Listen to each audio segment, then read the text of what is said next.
Ladies and gentlemen, I'm making a knife. Now that's not surprising, I've made a whole lot of knives, but if you remember from, I believe it was the KODAK video, where I talked about how I like to hand file in bevels, and on this particular knife I'm using a cheap whetstone, and I want to talk about why I like cheap whetstones. Now I'm going to have a quick disclaimer here. I do not at all advocate using cheap stones for your actual sharpening, but for applications such as this, where you are just profiling in the bevels on your knives and not actually worried about sharpening it, this hasn't even been heat treated yet, cheap stones are a great option for just abuse work and just in general getting your bevels all shaped in and getting them evened out.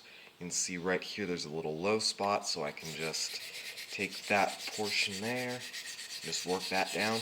So aside from doing bevels on knives, these are great for just doing some general sharpening on cheap axes and stuff. If you have an old axe that's gotten really dull, you can use one of these just for a beater.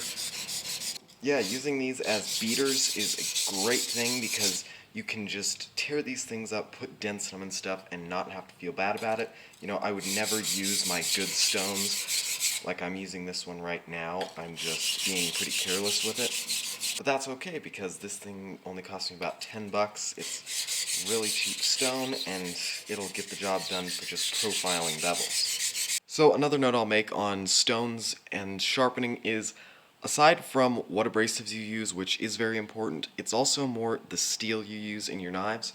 This knife right here I'm working on right now is a chef's knife. I'm making it from 440C stainless, and this has just been on that cheap whetstone right there. It's a very coarse grit, but check this out.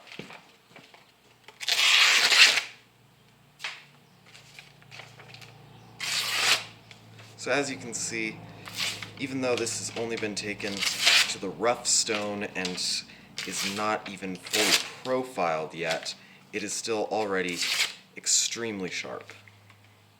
So in summary, cheap stones, don't sharpen with them, but for axes or machetes, stuff like that you're just going to be beating up, you can definitely get away with using the fine side of one of these. And for just profiling in the bevels on your knives, these are a great option, and I definitely recommend you pick some up. Like 10-15 bucks for a cheap stone that you can just beat up. It's a great thing to have in the shop. So, thank you for watching, and I hope to see you in the next video.